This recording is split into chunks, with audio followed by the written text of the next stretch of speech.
जय हिंद साथियों, रोजगार विद पिंकेश यूट्यूब चैनल में आपका स्वागत है।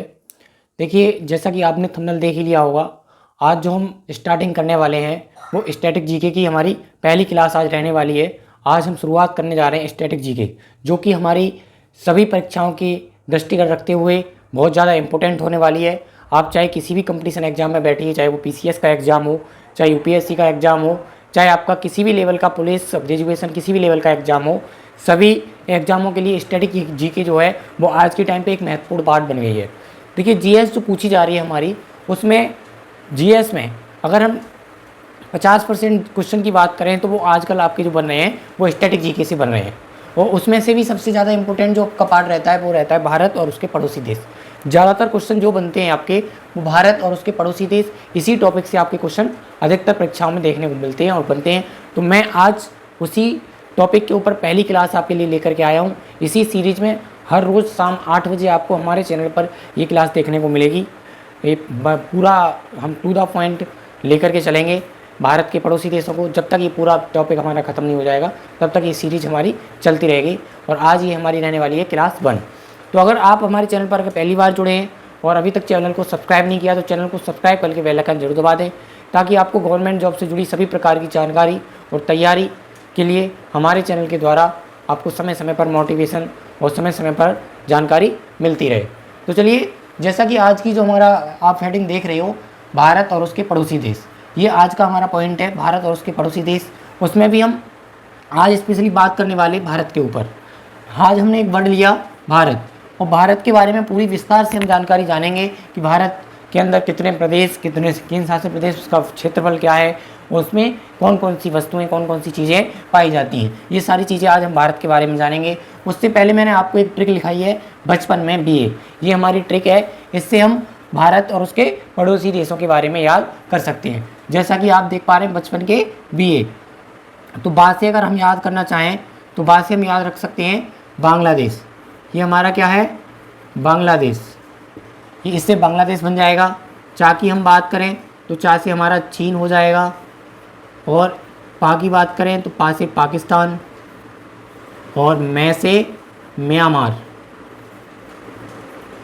और बी से आपका भूटान, और ए से अफ़गानिस्तान। ये 7 देश हैं हमारे पड़ोसी देश, जो कि हमारे देश के साथ क्या स्थलीय सीमा बनाते हैं। तो आज हम बात करने वाले हैं बचपन में भी 7 देशों के बारे में। प्रत्येक देश के बारे में विस्तार से हम टॉपिक वाइज जानेंगे प्रत्येक क्लास में। आज जो हमारी क्लास रहने वाली है वो भारत के बारे में। उसके बाद नेक्स्ट क्लास हमारी किसी इनमें से एक देश के ऊपर रहेगी। उस देश की मुद्रा क्या है, उसका राष्ट्र खेल क्या है, और हमारे कितने राज्यों को उसकी सीमा टच करती है, ये सारी जानकारी क्लास में आपको टू द पॉइंट के रूप में मिलेगी। तो देखिए, ये जो बचपन में भी ये ट्रिक है, इसमें जो देशों के नाम दिए हुए हैं ये बिल्कुल क्रम वाइज दिए हुए हैं। जैसे पहले नंबर पे आपका बांग्लादेश आ रहा है, बाहर लिखा हुआ है तो बांग्लादेश। तो बांग्लादेश जो है वो उत्तर प्रदेश के साथ सबसे ज़्यादा सीमा साझा करता है। यानी कि अगर आपका क्वेश्चन ये बने कि सबसे ज़्यादा लंबी सीमा हमारे भारत देश की किस देश से लगती है, तो वो बांग्लादेश से। उसके बाद दूसरे नंबर पे आ जाता है हमारा चीन। चीन की जो सीमा है वो लंबाई की, अगर लंबाई में हम बात करें तो दूसरे स्थान पर आता है चीन, भारत के साथ सीमा साझा करने में। इसके बाद तीसरे नंबर पर हमारा पाकिस्तान आ जाता है, चौथे पे नेपाल, और 5वें म्यांमार, छठे पे आपका भूटान, और 7वें पे आपका अफगानिस्तान। ये टोटल 7 देश हैं आपके जो भारत के साथ स्थलीय सीमा बनाते हैं। बाकी एक देश और रह गया आपका जिसके बारे में बताऊंगा, वो आपका श्रीलंका है। श्रीलंका जो देश है आपका वो भारत के साथ कैसी सीमा बनाता है? तटीय सीमा। अगर क्वेश्चन आपका ये बन जाए कि आपकी जो जलीय सीमा है हमारी, वो कौन सा देश है जो जलीय सीमा हमारे भारत देश के साथ बनाता है, तो श्रीलंका का नाम आएगा। वहाँ पर श्रीलंका आपको क्वेश्चन लगाना है। तो चलिए अब बात कर लेते हैं आज हम भारत के बारे में। जो हमारा पॉइंट रहने वाला है वो भारत। तो सबसे पहले हम भारत के का जो क्षेत्रफल है उसको जानेंगे कि हमारे भारत देश का जहाँ पर हम निवास कर रहे हैं उसका क्षेत्रफल क्या है, उसका एरिया कितना है, जिसको भारत के नक्शे में दिखाया जाता है। उस एरिया की माप की हम बात करें तो उसकी जो माप है वो 32 आपका 8 लाख वर्ग किलोमीटर। ये हमारे भारत देश का क्षेत्रफल है, इसको हम क्षेत्रफल कहते हैं। इसके बाद दूसरा पॉइंट है हमारा भारत के साथ सीमा साझा करने वाले देश। जैसा कि मैंने अभी ट्रिक के हिसाब से बताया आपको, उन्हीं देशों को मैंने यहाँ पे क्रम वाइज लगाया हुआ है। तो कुल देशों की अगर हम बात करें भारत के साथ सीमा साझा करने वाले कुल देश, तो कुल देश हो जाएंगे हमारे 8, 7 + 1, 7+1 मैंने इसलिए लिखा है कि 7 देश जो है वो स्थलीय सीमा लगाते हैं और एक देश है वो जलीय सीमा हमारे देश के साथ बनाता है। तो पहले नंबर पे हमारा बांग्लादेश हो गया, दूसरे पे चीन हो गया, तीसरे पे पाकिस्तान, चौथे पे नेपाल, 5 पे म्यांमार, 6 पे भूटान, 7 पे अफगानिस्तान और एक आपका 8 पे हो जाएगा श्रीलंका। तो ये 8 देश जो हमारे भारत देश के साथ अपनी सीमा साझा करते हैं और इसको पड़ोसी देश कहा जाता है। इसके बाद अगला पॉइंट है हमारा भारत की मुद्रा। अगर हम भारत की मुद्रा, अपने देश की मुद्रा के बारे में बात करें, मुद्रा क्या है, तो मुद्रा रुपया। हमारे यहाँ पर जो जारी किया जाता है वो रुपया जारी किया जाता है, इसको रुपया बोलते हैं। हर देश की अपनी एक मुद्रा होती है, जगह जगह कहीं पे डॉलर होता है, कहीं यूरो, कहीं पे टका, तो कहीं रुपया। तो ये जैसे ही हमारे देश की जो मुद्रा है उसका नाम रुपया है।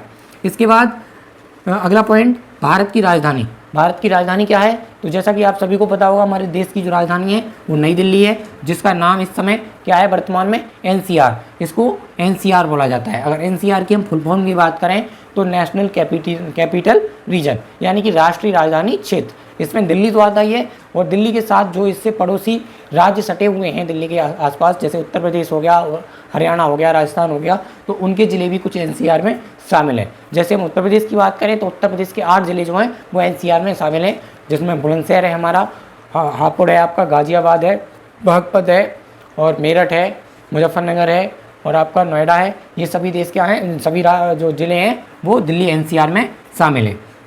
इसके बाद आगे बात कर लेते हैं हम राज्यों की संख्या के बारे में। तो हमारे देश के अंदर कितने राज्य हैं, देखिए पहले जो राज्य हुआ करते थे वो 27 थे, बाद में एक राज्य बढ़ा तेलंगाना, तो 28 हुए और उसके बाद फिर बढ़ा तो 29 हो गए। और अब वर्तमान में हम बात करें तो वर्तमान में हमारा जो जम्मू कश्मीर राज्य था उसको 2 हिस्से करके और उसके केंद्र शासित प्रदेश बना दिया गया, तब से फिर से ये राज्यों की संख्या कितनी हो गई, 28। इस समय हमारे वर्तमान में जो राज्य हैं वो 28 हैं। और केंद्र शासित प्रदेशों की बात करें तो ये भूतपूर्व में हमारे ये 7 प्रदेश थे केंद्र शासित प्रदेश, उसके बाद 8 हुए, 8 के बाद ये बीच में 9 हुए थे, 9 के बाद अब इस समय 8 है। तो हमारे केंद्र शासित प्रदेशों की अगर हम बात करें तो कितने हैं, 8, जिनमें अगर आपको नाम याद रखने हैं तो अगर हम ऊपर से चलें भारत के नक्शे के हिसाब से तो सबसे ऊपर पड़ता है हमारा लद्दाख, दूसरे नंबर पे आपका, पहले नंबर पे आ जाएगा आपका लद्दाख, इसके बाद दूसरे पे आ जाएगा JNK यानी कि जम्मू एंड कश्मीर, और इसके बाद दिल्ली, ये दिल्ली भी क्या है आपका केंद्र शासित प्रदेश है, और चंडीगढ़ हो गया आपका, चंडीगढ़, ठीक है। और इसके बाद दमनदीप एवं दादर नगर हवेली, और इसके बाद आपका अगर बात करें तो लक्षद्वीप भी क्या है आपका केंद्र शासित प्रदेश है। इसके बाद हम बात कर लेते हैं आपकी अंडमान निकोबार, ये भी क्या हो जाएगा हमारा लक्षद्वीप हो जाएगा। और एक रह गया हमारा पांडिचेरी भी क्या है हमारा, ये केंद्र शासित प्रदेश है। तो ये सभी हमारे क्या हैं, केंद्र शासित प्रदेश हैं जो कि भारत के एरिया में लगाए जाते हैं। इसके बाद बात कर लेते हैं कुछ राष्ट्रीय चीज़ों के बारे में, जो भारत की राष्ट्रीय चीज़ें जिन्हें बोला जाता है, राष्ट्रीय धरोहर जिनको बोला जाता है, उनके बारे में हम अगर बात करें तो सबसे पहले अगर हम राष्ट्रीय खेल की बात करें तो हमारे भारत का जो राष्ट्रीय खेल है वो क्या है आपका, हॉकी। भारत का राष्ट्रीय खेल हॉकी है, जिसको बहुत प्राचीन समय से चला आ रहा है। इसके बाद राष्ट्रीय फल की बात करें तो राष्ट्रीय फल हमारा आम हो जाएगा। भारत का राष्ट्रीय फल क्या है, आम। अगर पशु की बात करें तो पशु बाघ हो जाएगा, जिसको हम चीता भी कह सकते हैं। राष्ट्रीय पशु की अगर बात की जाए तो भारत का राष्ट्रीय पशु बाघ कहलाएगा। उसके बाद राष्ट्रीय पक्षी की बात करें तो राष्ट्रीय पक्षी हमारा मोर आता है। इसके बाद राष्ट्रीय चिन्ह की अगर बात की जाए तो राष्ट्रीय चिन्ह क्या है आपका, अशोक स्तंभ, जो कि कहाँ से लिया गया है, वाराणसी में स्थित है सारनाथ। वहाँ पर जो अशोक हुए थे, अशोक सम्राट था, ये बहुत बड़ा महान सम्राट था, उसका एक स्तंभ था, उसका चिन्ह था, उसी से लिया गया है क्या, भारत का राष्ट्रीय चिन्ह अशोक स्तंभ। और इसके बाद अगर हम राष्ट्रीय नदी की बात करें तो राष्ट्रीय नदी क्या है, गंगा, जिसको 2018 में भारत की राष्ट्रीय नदी स्वीकार किया गया था। ये हमारी राष्ट्रीय नदी कहलाती है क्या, गंगा नदी। इसके बाद राष्ट्रीय जल जीव की बात करें तो डॉल्फिन मछली जो कि क्या है, राष्ट्रीय जल जीव है, मतलब जल में रहने वाला जीव, जो कि भारत का राष्ट्रीय जल जीव बोला जाता है, जिसको डॉल्फिन मछली के नाम से भी जाना जाता है। इसके बाद राष्ट्रीय वृक्ष के बारे में बात करें तो वट वृक्ष, या इसको कह सकते हैं हम बरगद का पेड़, इसको हम बरगद का पेड़ बोलते हैं। ये हमारा क्या है, राष्ट्रीय वृक्ष है। इसके बाद अगर हम बात करें भारत के उत्तर दिशा में, यानी कि कौन सा वो स्थित है, तो अगर भारत के उत्तर दिशा की बात की जाए तो भारत के उत्तर दिशा में जो स्थित है वो हिमालय, हिमालय पर्वत क्या है, हमारी भारत के उत्तर दिशा की रखवाली करता है। इसी के कारण जो हमारी उधर की जो बर्फीली हवाएं हैं वो उनको रोकता है हिमालय, और बर्फीली हवाओं से हमारे देश की सुरक्षा करता है, और इसी कारण हमारे देश का मौसम जो है वो वातानुकूलित यानी कि साधारण रहता है, यहाँ पर ज़्यादा बर्फबारी नहीं होती। इसके बाद पश्चिम दिशा में अगर बात करें तो पश्चिम दिशा में, हमारे भारत के पश्चिम दिशा में अरब सागर स्थित है, जिसमें जो गुजरात के साथ अपनी सीमा बनाता है। इसके बाद दक्षिण दिशा की बात करें तो दक्षिण दिशा में क्या है, हमारा हिंद महासागर स्थित है, और इसी से लगा हुआ है हमारा क्या, श्रीलंका। श्रीलंका जो देश है वो किस में स्थित है, हिंद महासागर में, जो हमारी देश के साथ जलीय सीमा बनाता है। इसके बाद पूर्व दिशा की बात करें तो पूर्व दिशा में हमारी जो है वो बंगाल की खाड़ी स्थित है। बंगाल की खाड़ी जिसमें भारत की अधिकतर नदियाँ जाकर के गिरती हैं।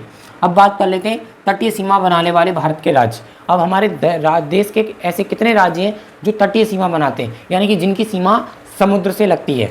तो चलिए टोटल राज्यों की अगर हम बात करें तो टोटल राज्य जो हमारे हैं वो 9 राज्य हैं। 9 राज्य ऐसे हैं जो भारत के जो तटीय सीमा बनाते हैं। उनमें से अगर हम पूर्व की ओर से चलें तो सबसे पहले नंबर पे आता है हमारा पश्चिम बंगाल, दूसरे पे आ जाएगा उड़ीसा, तीसरे पे आपका आंध्र प्रदेश, चौथे पे आपका तमिलनाडु, पाँचवें पे केरल, छठे पे कर्नाटक, और 7 पे गोवा, और 8 पे महाराष्ट्र, और 9 पे आपका गुजरात। ये आपका क्रम है पूर्व से पश्चिम की तरफ जाते हुए।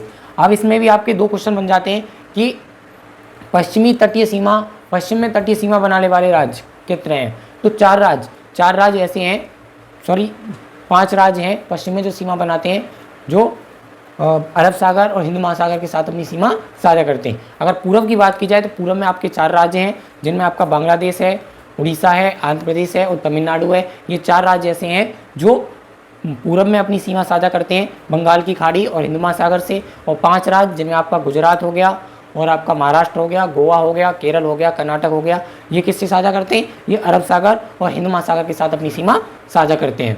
ठीक है, और यहाँ से एक क्वेश्चन आपको और निकल के आता है कि भाई ये बताइए कि सबसे ज़्यादा लंबी तटीय सीमा किस राज्य की है। तो सबसे ज़्यादा लंबी तटीय सीमा की अगर बात करें तो वो आपकी किसकी हो जाएगी, वो आपकी गुजरात की हो जाएगी। गुजरात जो है वो सबसे ज़्यादा लंबी तटीय सीमा साझा करता है। तो ये थी आज की भारत देश से जुड़ी हुई बहुत इंपॉर्टेंट चीज़ें। यहाँ से आपका एक क्वेश्चन 100% आपको हर परीक्षा में देखने को मिलता है कि भाई क्या कहीं आपका भारत का क्षेत्रफल पूछ लेता है तो कहीं दूरी वगैरह। और हाँ, साथ में आपको दूरी भी याद रखनी है कि हमारे भारत देश की जो नक्शे में दर्शाई जाती है वो उत्तर से दक्षिण तक की लंबाई की अगर बात करें तो कितनी है, 3214 किलोमीटर। अगर हम पूर्व से पश्चिम तक की लंबाई की बात करें तो 2933 किलोमीटर लंबाई है पूर्व से पश्चिम तक। और उत्तर से दक्षिण तक की बात करें तो उत्तर से दक्षिण तक की आपकी 3214 किलोमीटर की लंबाई है। ये हमारे देश की लंबाई जो मैप में दर्शाई जाती है। तो आज जो हमारा टॉपिक था वो भारत और उसका विखंडन, मतलब भारत में क्या क्या चीज़ें हैं और क्या क्या उसकी राष्ट्रीय चीज़ें हैं, इसके बारे में हमने जाना। इसी तरह अगली क्लास में हम जानेंगे किसी और एक पड़ोसी देश के बारे में जो भारत के साथ सीमा साझा करता है। जैसे कल अगला जो नेक्स्ट टॉपिक होगा हमारा वो होगा बांग्लादेश। तो उस वीडियो में हम जानेंगे बांग्लादेश के बारे में कि बांग्लादेश की राजधानी क्या है, उसकी मुद्रा क्या है, कितने राज्य ऐसे हैं जो बांग्लादेश के साथ, हमारे भारत के राज्य जो बांग्लादेश के साथ सीमा साझा करते हैं, बांग्लादेश के वर्तमान प्रधानमंत्री वगैरह। ये सारी इंपॉर्टेंट चीज़ें नेक्स्ट क्लास में हम जानेंगे। तो क्लास को रेगुलर शाम 8 बजे देखना ना भूलें। हर रोज़ शाम 8 बजे हमारी क्लास को देखते रहें। तब तक के लिए धन्यवाद।